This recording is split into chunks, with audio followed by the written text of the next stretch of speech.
Sikit lah pengajian tauhid ni. Siapa dia faham, lepaslah fardu ain. Tak payahlah ngaji tauhid. Ngaji muka lain lah. Lah ni masalah ngaji tak faham. Waktu masalah. Tak cakap royak, tak cakap tiba, tak faham juga. Kadang-kadang dalam hidup kita tiba-tiba mari syok dalam satu-satu tajuk. Wajib kita hilang ke syok tu. Maka selagi mana ada berlaku keraguan, maka selagi tu ada kena ngaji. Misalnya dalam hidup kita 50 tahun tak berlaku masalah kita boleh jawab, dalam hati kita sendiri boleh jawab persoalan dia. Okey, tak payah ngaji, biar lepas. Tapi dalam 20 tahun tiba-tiba ada satu soalan kita tidak boleh menjawab dia. Hati kita menjadi syok, kesamaran. Okey, ngaji tajuk hok kita samar.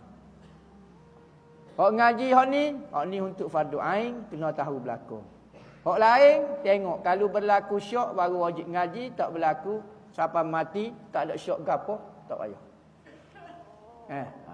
Tu sifat 20. Hak ni ngaji sikit ni pun malah kau buat kita.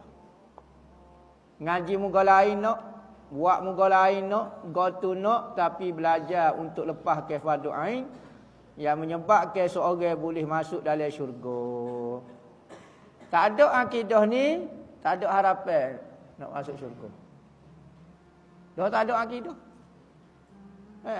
Apabila tak ada akidah, tak ada harapan nak keluar daripada neraka. Apabila tak boleh keluar, nak masuk ke mana dalam syurga? Orang tak ada iman, maka terlepas daripada perjanjian Tuhan akan masuk dalam syurga. Kalau orang ada iman, walau sedikit saja, iman sikit, iman paling sikit sekali, ada harapan dia akan keluar daripada neraka. Cuma lambat tak apalah. Tapi kalau tak ada langsung, hidup tak pernah kecek mengenai tauhid, tak pernah apa dia, maka orang ni tak ada harapan nak keluar daripada neraka. Apabila tu tak ada harapan keluar dari neraka, tak ada harapan nak masuk syurga lah. Ni bahayanya. Sebab itulah kita kena mengaji sungguh ilmu tauhid ni. Kalau tak faham, hafal katanya ulama. Apa tak apa dah?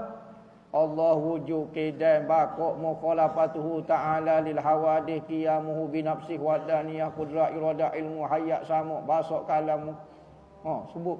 Sebut pula Allah wujud, Allah ada, mustahil tak ada. Tak apa dah. Dalil dia alam ni. Ilah pula.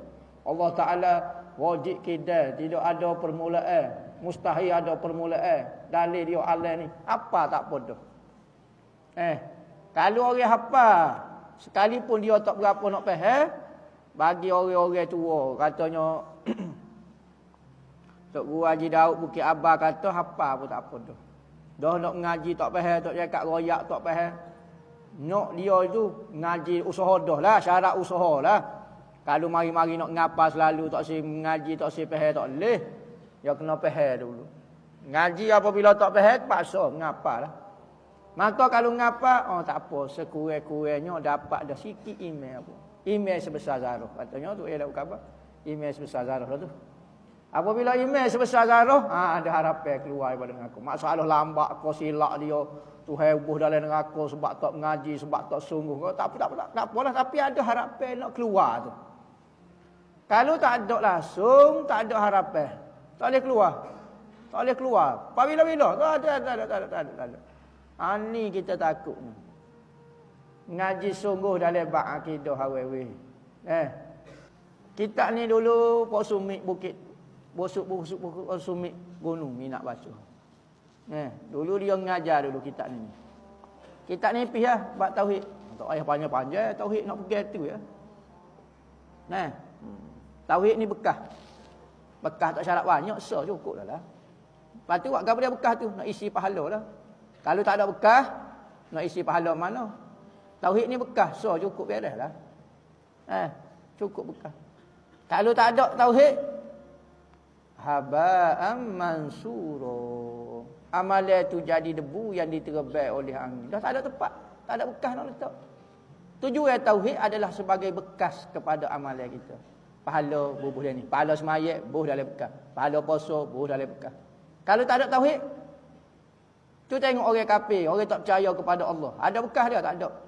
Kebaikan dia letak gitu, mari orang sepak tak tahu balik ilmu dia berjatuh.